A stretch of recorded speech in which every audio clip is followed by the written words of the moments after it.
Okay, 5, 4, 3, 2, 1. People being Check 1, 2, 3. Anybody hear me?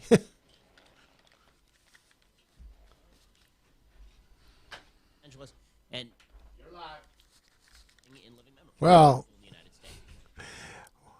got it figured out now, Matt? You should remember Working on it. and even during the Spanish flu pandemic, one of the big Just checking because I don't want to talk for the third time ways. So nobody or the second time without, and then have to do it a third time. You good?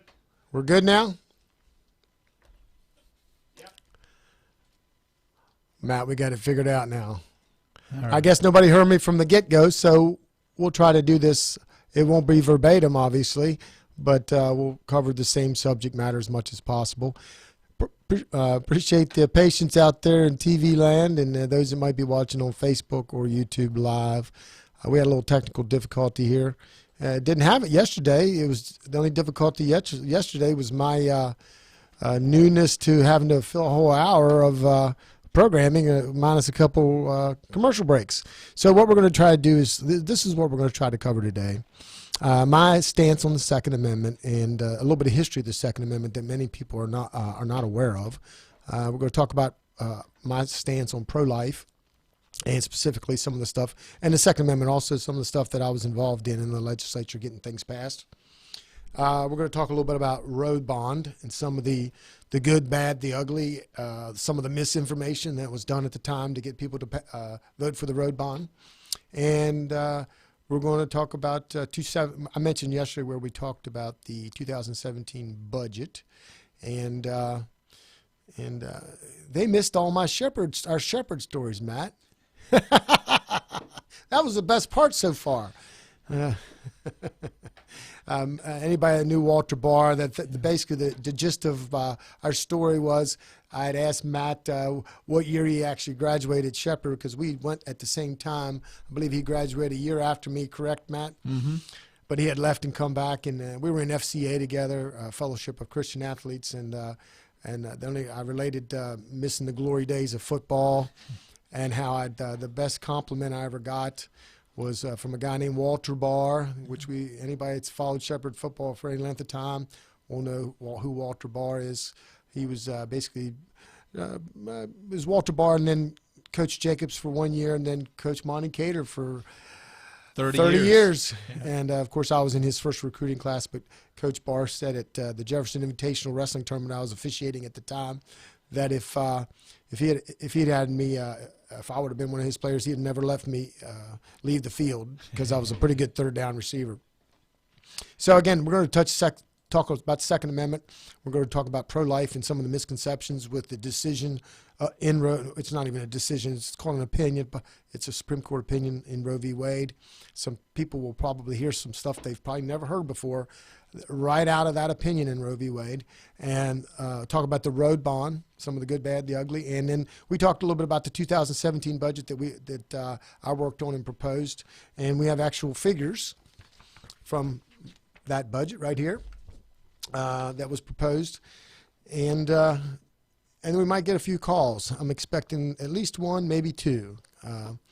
Looks like we might get Charles Horst to come and join us, who's the Vice President of the West Virginia Citizens Defense League, and also a candidate for the House of Delegates to take Tom Bibby's place, a seat that John Overington held, that particular seat geographically since the 2010 census until 18. So let's get started with the Second Amendment. Most people, and I'm going to reiterate what I just said as much as possible. Matt, we talked about before, you said you heard the name before, Thomas Gage. Thomas Gage, the irony in the Second Amendment, especially under the current environment, is that the states most likely to want to restrict our Second Amendment rights are usually northern states. We've seen it a lot. And the irony is those were the same states that actually demanded the Second Amendment be included in the Bill of Rights before passing the Constitution. And what happened is, in Thomas Gage's case is that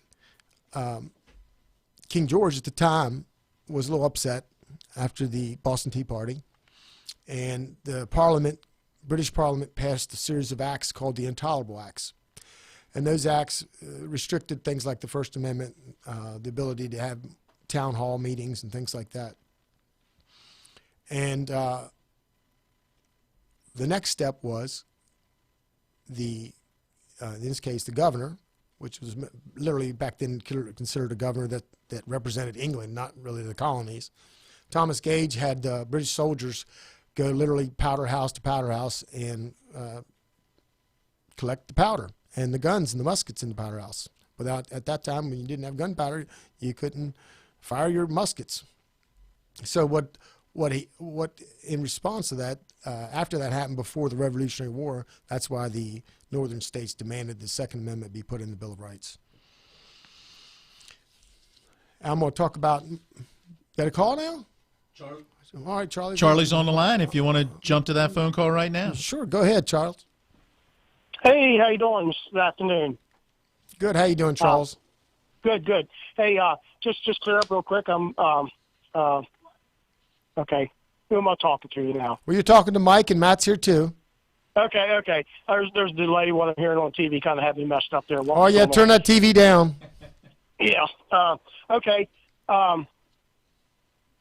Anyhow, just clear up. I'm not actually vice president of the CDL, the West Virginia Citizens Defense League, but I am a board member. Oh, I'm sorry. I thought you were. I misspoke. Yeah, but that's okay. That's cool.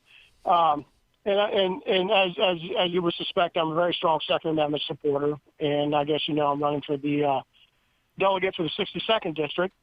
But I'd like to hear your views about constitutional carry. That to me is a big test on any candidate. Their thoughts and views on constitutional carry. There was a lot of fear mongering going on and everything when that was going through the legislature, and so anyhow, that the constitutional carry issue really to me stands out and jumps out and speaks volumes to what a candidate thinks about the Second Amendment. Well, I mean, I'm completely in support of it. Matter of fact, I guess I was technically it was a different version of the bill, but I first introduced the concept of constitutional carry. Of course, it needed some cleanup, and it came out back the next year. I think it was 2015 legislative session, and some of the bad things were said about it, which have never come to fruition to this day. Was it literally they used the phrase "blood in the streets"? I mean, even our current governor is during the 2016 cycle made statements that he can't believe they just let any John Doe have a gun without training, and the constitutional carry bill does not require that. However, I believe, correct me if I'm wrong, Charles, if you're 18, you can get one with training instead of waiting to 21 to not have to do the training. But I think you're probably aware, I think I was in the 2015 session, which is the year we passed it late in the session, and it went to the governor's desk after the session. Then he vetoed it, and then we brought it back in 2016, passed it early enough that we could override his veto. And that first case, I was actually the delegate that presented and defended the bill on the floor of the House of Delegates. So I think my stance on constitutional carry is pretty clear. Yeah, sounds like you hit that pretty much on the head, I believe, on how it occurred. And I guess I would like to just note also that all the gloom and doom that was predicted, and I have not heard of a single case that really involved an incident with constitutional carry since it's been passed, and that's almost been in effect for 4 years now. Yeah, and I mean, the other bill I had something to do with, if you remember the FOIA bill, and this is what I talked about when I guess I was a little bit, people could see my lips moving, but probably couldn't hear me talking, was the FOIA bill, which, and this is key because a lot of people say Mike Folk doesn't know how to compromise. I'm sure you've heard that a few times. But in reality, that bill was the epitome of compromise. We passed that bill, if you recall. I had attempted to discharge that bill when we were in the minority. And that was a bill simply to prevent what happened up in New York, where the paper published an interactive map database of everybody that had concealed carry permits. We passed that bill. This discharge was unsuccessful, but at that time the majority felt they needed to run it because basically they had a similar bill. So they ran their version of that bill, went to the Senate, and it died. And it died because the West Virginia Press Association was against it because they wanted to be able to get people's data through FOIA requests. The following years, when we took control, and that's when we basically, Tim Armstead and I got together and said, we're going to run this bill, and we're going to get, and I met with, actually, the Press Association, and we agreed, because at that time, they were charging excessive fees when they filed FOIA requests. They called them research fees, sometimes up to a couple $100 an hour. And so we made it a compromise, so they would let the bill run. We gave them something that they wanted, and more importantly, in my case, I'm a big government transparency guy, so I got a twofer. I got what I wanted in getting some more transparency and government accountability, plus I got what we wanted, which is to prevent what happened up in New York State, where they published that interactive map. You remember that bill? Yeah, I don't remember all the real particulars about that bill, but I do recall the bill. And I do recall, as you being a delegate, that you were always seemed to be one that could be counted on to stand for the Second Amendment. I do recall that for sure. Well, the biggest thing that happened with that bill is we passed a real strong version to make the government really open, and Governor Tomlin at the time was a little concerned about how much you could make the governor's office provide information that he thought maybe shouldn't be allowed to be seen by everybody. And I was dealing at that time with a guy named Joey Garcia. He's a lawyer who was the legislative liaison for Tomlin. And after we passed that bill out of the House, I asked him what the governor thought about it, and he had some concerns. So we had to tweak the bill a little bit in the Senate to make sure that he would not veto that bill. And that's what we did. And then it came back to the House. We concurred, and it became law. And it's been law now for, I guess, since 2015, I believe. So. Yeah, somewhere's back around then. I'm not sure of the year on that one either. And just so you know, I've got I've got my document on my stance on red flag gun laws. If you want to hear that too. Sure. That's been a hot button issue across the country here of late. Well, the red flag gun laws I'm obviously totally against because I believe they violate the Fourth and the Fifth Amendment. I mean, I could read the whole document. Matter of fact, if you want to find this, it's on my Facebook page, Michael Falk for West Virginia Governor. But I'll just quickly read it here. And I actually put this out in August of last year on the hill, and this is on the heels of this is because of the shootings. On the heels of the American political discourse has once again reverted to a tired solution to violence. The discourse never takes a solitary moment to examine the societal ills that create droves of disillusioned, dangerous, and violent perpetrators. No, the solution discussed is always some or another scheme to infringe upon the rights of law-abiding citizens. Chief among the schemes being addressed are so-called red flag laws and federal legislation named the Threat Assessment, Prevention, and Safety Act, TAPS. Red flag laws have been implemented in several anti-gun states, and in the case of Maryland, with tragic and deadly consequence or results. You probably remember seeing that one.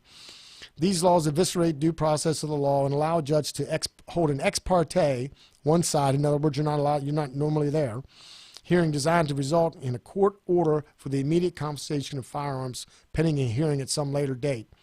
In other words, guilty until proven innocent. Jealous coworker, holiday dinner argument about politics with a distant family member, post something on social media someone finds offensive, a red flag protection order can be filed against you without a hearing or without ever being charged with a crime. You will have your constitutional rights trampled and your property, supposedly protected by the Second Amendment, your guns, confiscated. You'll be forced to pay expensive legal fees to clear your name.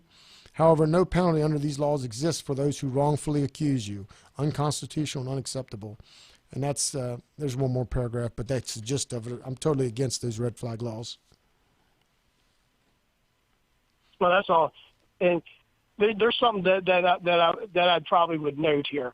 And red flag laws and even with constitutional carry, the biggest thing that seems to always be used to deny us our constitutionally protected rights is fear.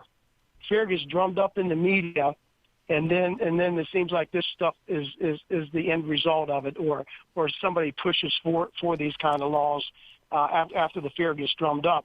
And I actually have concern right now with this COVID-19 and all the fear that's in the media and everything, and just seeing all this stuff where people seem to be just so willing to give up actually their constitutional rights at this point. It's I mean, I get the thing with the COVID-19, and we need to try to keep it from spreading.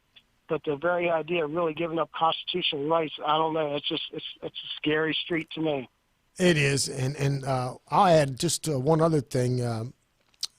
This is the phrase I kind of always use: that crazies and criminals don't follow the law anyway. So, by passing a red flag gun law, that's not going to cut. Just like the most people don't realize, they think it's illegal, for instance, to carry a gun on a public college campus in the state of West Virginia or university campus.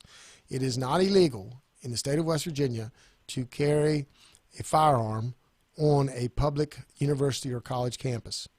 Of course, that gets kind of segues into the bill that they passed the House. It wasn't this year, it was last year. It wasn't this session, past session, but the session before.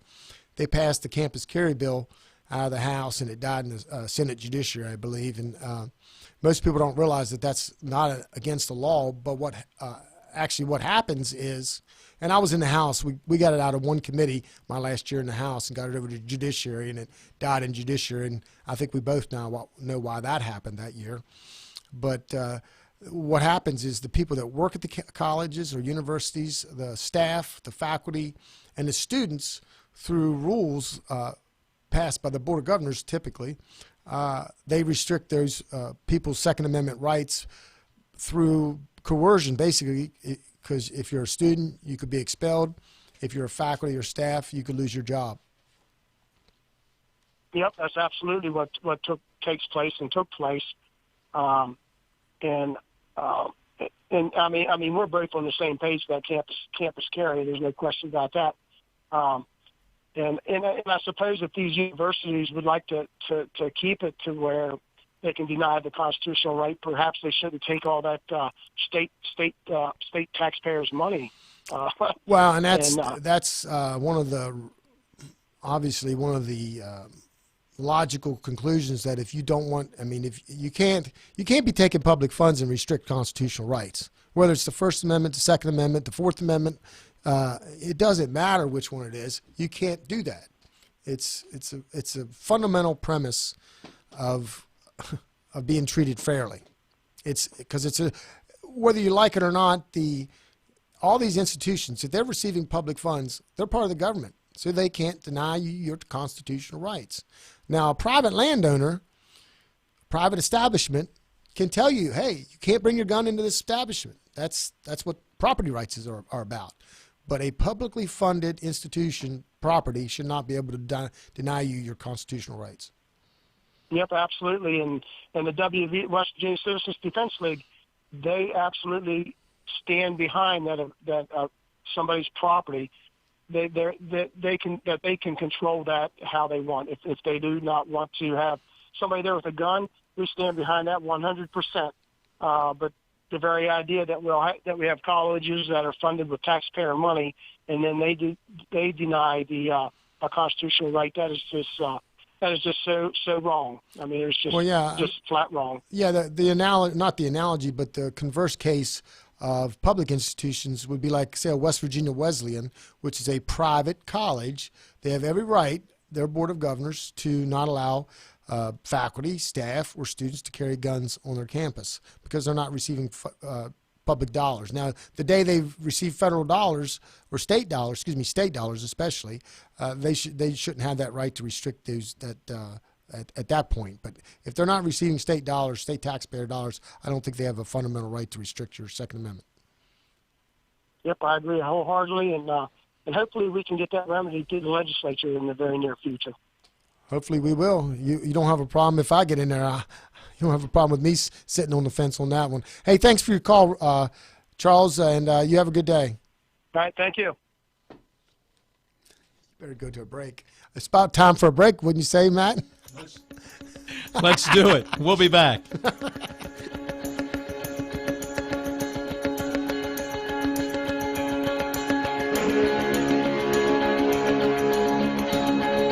Jim Justice was Hillary Clinton's running mate, and Woody Thrasher backed Justice's tax hike. Mike Folk led the fight against it and won. Mike Folk, taxpayer hero, for governor because West Virginia needs a conservative champion. Mike Folk, putting taxpayers first.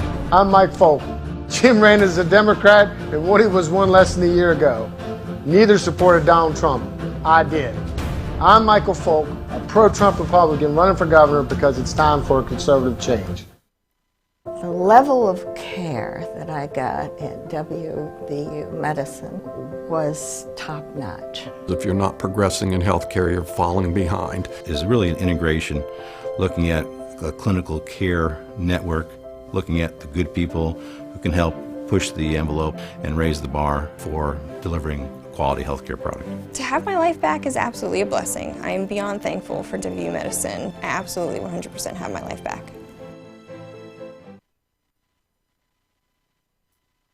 When will I be able to retire? How do I make the most of the money I have?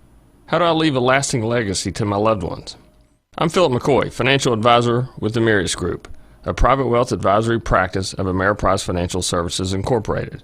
Call us today at 304-263-4343 to help you make the most of your financial future. Our office is located at 1270 Winchester Avenue, Martinsburg, West Virginia. Ameriprise Financial Services Incorporated, member FINRA and SIPC. Orsini's, not just an appliance store anymore. They're your one-stop resource for all home needs, whether it's custom kitchen design, countertops, or cabinets, or check out their new sleep studio with Tempur-Pedic, Sealy, and Stearns & Foster. For all of your outdoor living needs, Orsini's has Gladiator Garage Works, Traeger grills, barbecue accessories, barbecue rubs and sauces, and every flavor wood pellets. Visit their brand new 8,200 square foot showroom at 360 Hack Wilson Way, 304-267-7251, Orsinis.com.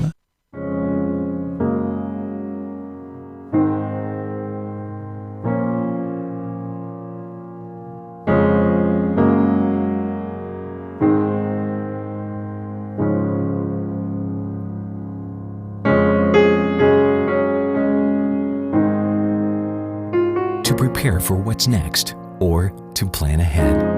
We're here. Brown Funeral Home, a legacy of service since 1880.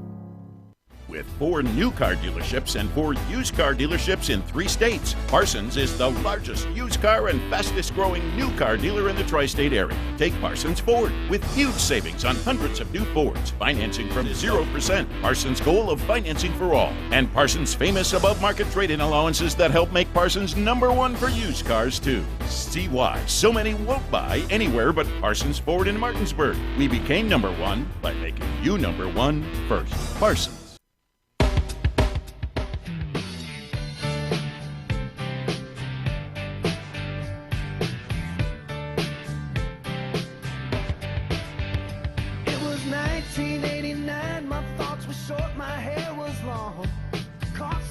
Between a boy and man,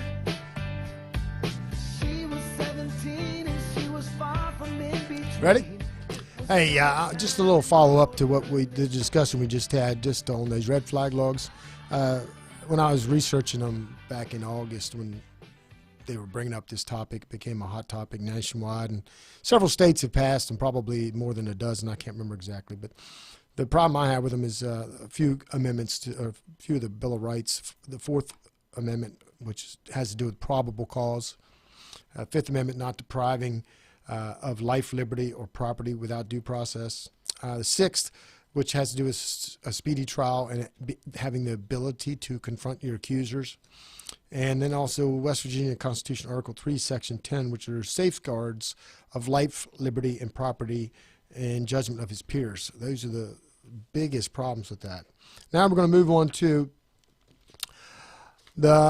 always the contentious topic of abortion.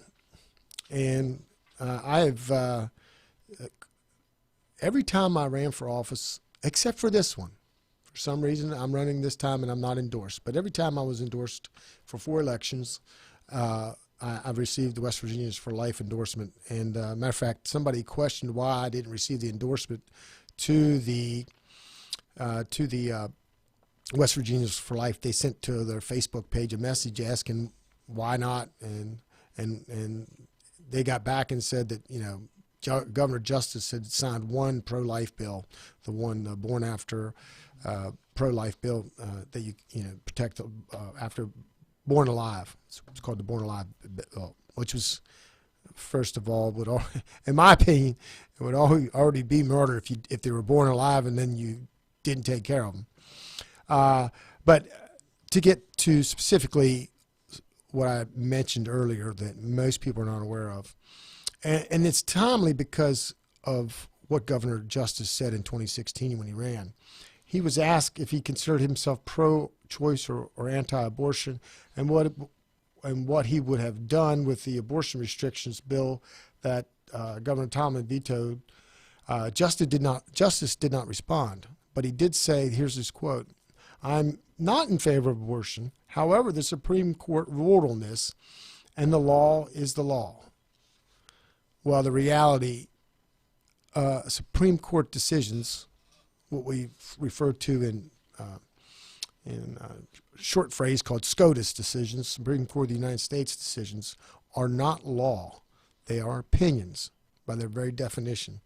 And they have passed or ruled on several cases that later became known as really bad decisions. And without going into great detail, I'll just give you one example, and that is Dred Scott. Dred Scott was an 1858 decision or opinion where they basically, in essence, said people of dark black skin color were not people.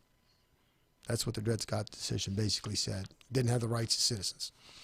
But what I want to specifically talk about in Roe v. Wade is I'm going to read a little bit of this article. It says, this is not the quote yet, man's knowledge has developed in the last 4 decades to the point where life-saving procedures can be performed on the unborn. You've probably seen that, where literally babies have in utero surgeries to fix a defect, a heart defect, or some kind of defect. We're now at the point where the question of when human life can and must be answered, as Justice Blackmun feared it would be one day. He ended Roe with this. This is a quote from Justice Blackmun. The appellee and certain amica argue that the fetus is a person. This is what they refer to as the personhood. This is my little commentary. What they refer to as the personhood argument within the language and meaning of the 14th Amendment. In support of this, they outline at length and in detail the well-known facts of fetal development. If this suggestion of personhood is established, the appellant's, that's Roe, I believe, the appellant's case, of course, collapses, for the fetus's right to life would then be guaranteed specifically by the amendment. The appellant conceded as much on argument. In other words, both sides agreed in Roe v. Wade that if that unborn child is considered a person, then they have the same constitutional rights that I just laid out in my other discussion, which is the right to life, liberty, and property. The very first thing is life. So that's the thing that I think sets me apart from anybody in this race, is the fact that I do my research, I understand both sides of the issue, and I stand on principle, and I believe that things have changed a lot since 1973. I don't know if you know, Matt, did you know that I think the youngest preemie that ever lived, I think it was 19 and a half weeks up in Canada. That child is not a child anymore. They're in their 30s, have a college degree, having obviously having a successful life. So that's where I stand on life. Now let's talk a little bit about road bond, the road bond issue. Give me just a second. I'll grab my paperwork here. I can find it. It's on my note page. That's why I wasn't finding it. What year was that?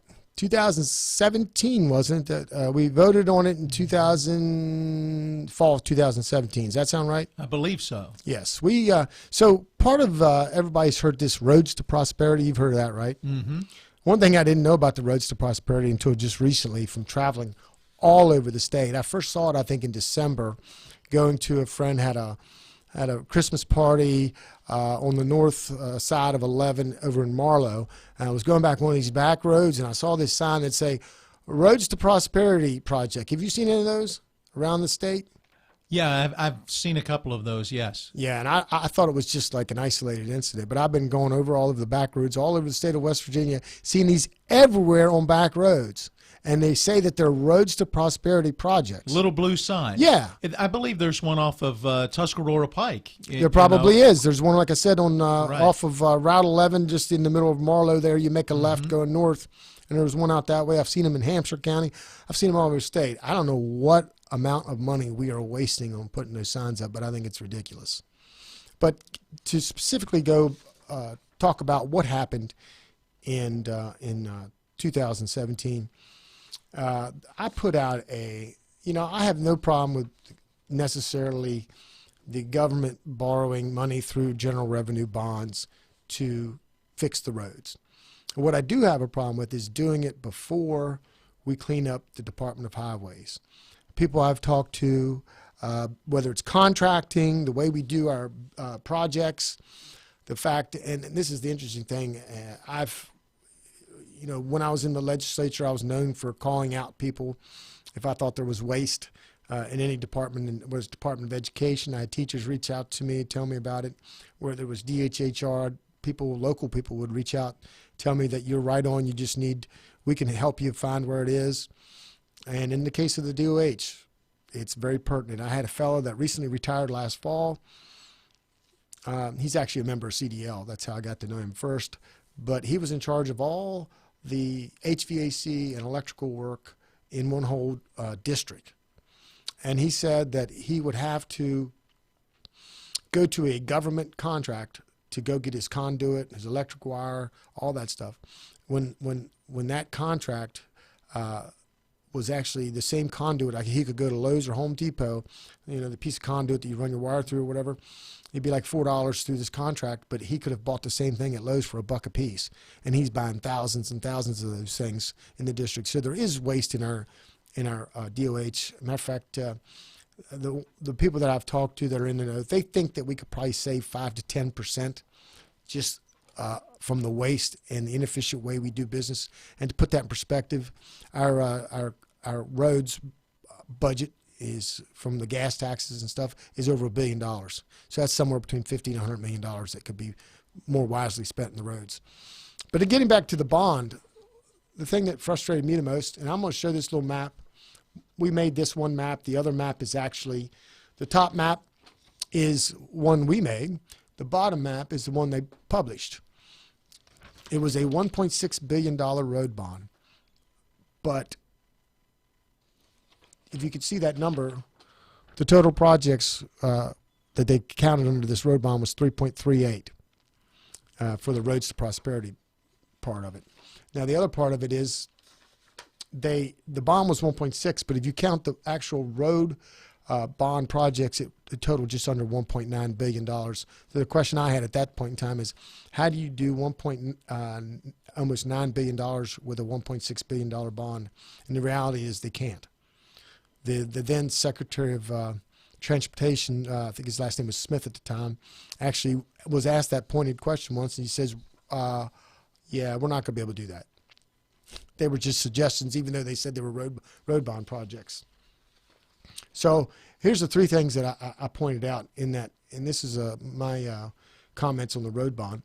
There are 600 projects related to the vote, and projects are found in every county. That's false. That's what they said. There are only 40 potential, and this is my word, potential projects on the general obligation bond list, because as I just pointed out, you can't do $1.9 billion worth of road work with a $1.6 billion bond. And one side note, one of my arguments against dumping all this money into roads all at once was that in a state like West Virginia that has a small population, small economic base, you dump $1.6 billion in, what happens if... Here's your perfect example. We just talked about it before the show. What happens when everybody gets a check in their hands and they go into the store or go to an auction? What happens to the prices of goods? They get bid up. That's exactly what happened in the road bond project. The first round of these road bond projects came in. The first one that came in, and it was one of the bigger projects, was the Interstate 70 bridge over in Wheeling. It came in 50% over the estimated cost. One of the newspapers, statewide, big newspapers in the state, I think it might have been the Gazette or the Huntington Herald Dispatch, did an article after those first round of projects all came in, that the average project was coming in 37% over budget. The other thing, the bond will create 48,000 jobs. I think we know that that's not true. We're now 2 years into it, 2.5 years into it, and it's not true. No additional taxes are required. That was false. Most people don't realize they said that the reason they said that is because they were going to fund it with gas taxes, tolls, things like that, increases. But the reality is it's a general revenue bond, which means if they come up short, a perfect example, how many people are on the road right now? Not very many, right? So if we literally go down this road for 6 or 8 months and our gas tax revenue isn't enough to cover the debt service, we are still required to cover the debt service. So if it has to be, that's why they're called general revenue bonds, they might have to do another tax increase to make the debt payments. So that's my opinion on the road bond. I think we needed to clean up and I want to clarify one thing. A lot of people made comments. If you look at this one map very close, up there in the Eastern Panhandle, this is specific to the Eastern Panhandle, you'll see white there. The Eastern Panhandle didn't have one, when I say the Eastern Panhandle, Berkeley and Jefferson County did not have one road bond project. Now, they claimed that some of them were, but if they were in the 6-year plan, they were already funded. And they put them on that list too. So how are we doing on time? We are doing well. I understand Pat McGeehan is on the line. Okay. How you doing, Pat? I'm doing pretty good, Mike. How you doing over there in the Eastern Panhandle? Well, we're not going to have any trouble filling our schedule today because we had a little technical difficulty at the beginning. And since you've called in, and I'm not sure how we're doing on time, well, we're doing, by the time, I won't get to my budget items today. Let's put it that way. Yes, your budget items. I'm so fond of you going over number after number, meticulous number. You know, nobody in the legislature, I don't think, an elected individual anyway in the legislature has ever had a handle maybe on the budget than you did. And I'm not just saying that because we're on the air right now. But, yeah, I was kind of making fun back in the old days when we did our own budgets. Well, the one year in 2017, we definitely did our own budgets. But you always have a handle on sort of doing partial budgets before that. When we took over in 2000, when I say we, the Republicans took over in 2015. I can't believe it's been that long, 5 years. Yeah, I've been going through some of my old documents, bills, roll call votes, and it all somewhat becomes a blur. But if you pull up a document and you're like, oh, that refreshes a memory, and you start thinking about what you did back then. It's amazing what we and I always think, I don't know about you, but when I think back at the different sessions that we served together in once 2015 hit, I always think about the different fights that we had to take on. And in 2015, I think we both went in with a couple big-ticket items that we wanted to advocate for and take on, like constitutional carry and repeal of Common Core, which unfortunately, you know, we never got to. You were really the subject matter expert on that. But the one that I think caught us, I don't know, off guard completely was the forced pooling fight. That sort of just, you know, we were obligated to sort of take on and push back against, and sort of miraculous that we were able to defeat it, you know. with Yeah, that. do you remember the high history vote. on that? I mean, from my perspective, I remember once the election was secured in November of 2014, and we gained all those seats and won the majority in both chambers. When the House, we gained a lot of seats, and then in the Senate, I think they had one. I remember hearing about it right away from other more establishment members that they were going to be pushing it. But as far as the fight went that year, it spanned several weeks during the session. And that was a long, drawn-out ordeal, Well, if you recall, and correct me if I'm wrong, I believe it passed the House 60-40 initially. That's right. And that was you, the day. That was crossover day. Yeah, and you were sick that day. You had a high fever, I believe, and you made them read the bill anyway. And that was a 68-page bill, I think. Something like that. And it went over to the Senate, and I guess there was a change that had to be made for technical reasons. And it passed the Senate, but with changes, which means it basically came back to us on the very final night. And this is where, I was, I'm not trying to toot my own horn, but I said principle over, politics. And we took on the leadership when it came back over by going across the aisle and asking them to vote against it, whether they agreed with it or not, because we wanted to win the principled argument, which was to protect property rights. And so we gained several Democrats and only lost one Republican who voted against it. And I won't name names. He'll remain nameless. Oh, I remember that. And that still sort of torques me off a little bit. Yeah, but I won't name names. But no, I won't bring it up either. But we only lost one Republican that voted against it on the way over, and we gained all the Democrats but one, and I believe that was Rupee, actually. And we defeated... He took a walk, I think, right? I don't remember that part, but... It was 49-49, the final vote on, right before the session ended. Yeah, it happened like 11:30 at night, and it died on a tie vote. And liberty, property rights were protected, at least for the time being. Right. Yeah. Yeah, because it passed out of the House the first time on crossover day, 60-40. Yeah, we literally gained 9 or 10. We would have gained 10 Democrats and well, I guess we don't know because what those other two did, but we gained about 9 or 10 Democrats and lost one Republican. Well, if you recall, we had to do how many different,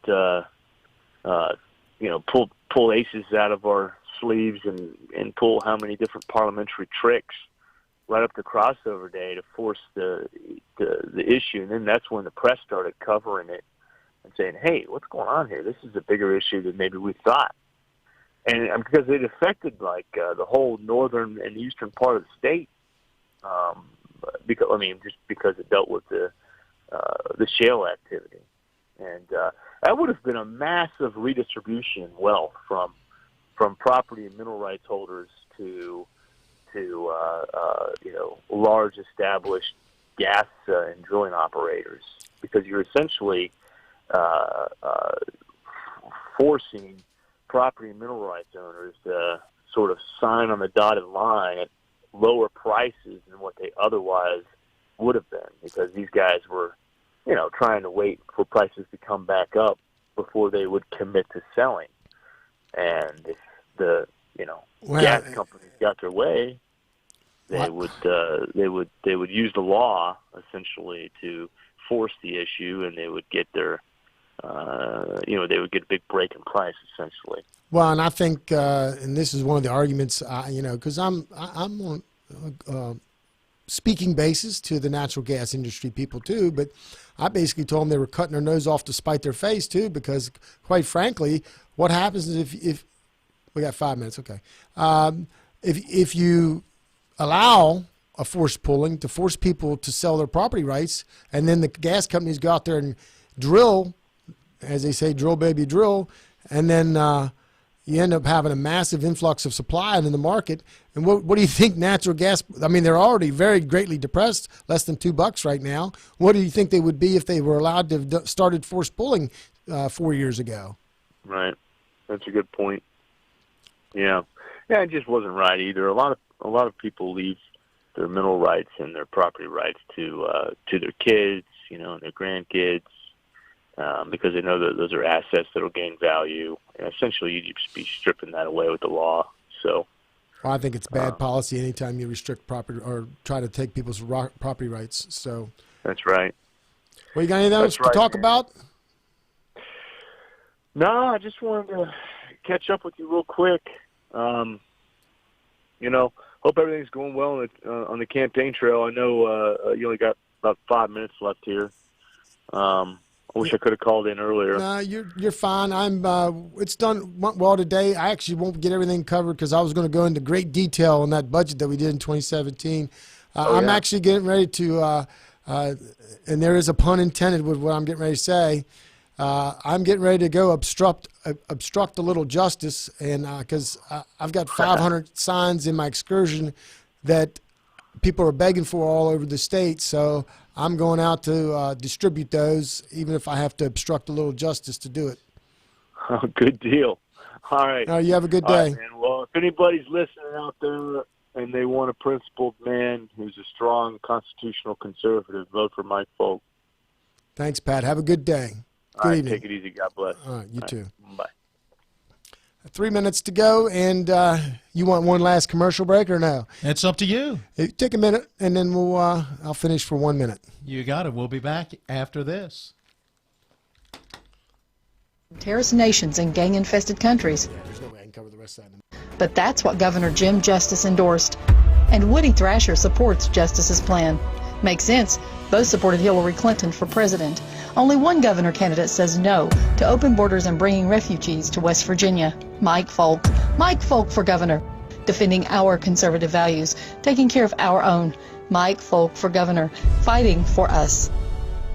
With 4 new car dealerships and 4 used car dealerships in 3 states, Parsons is the largest used car and fastest growing new car dealer in the tri-state area. Take Parsons Ford with huge savings on hundreds of new Fords, financing from 0%, Parsons' goal of financing for all, and Parsons' famous above-market trade-in allowances that help make Parsons #1 for used cars too. See why so many won't buy anywhere but Parsons Ford in Martinsburg. We became #1 by making you #1 first. Parsons.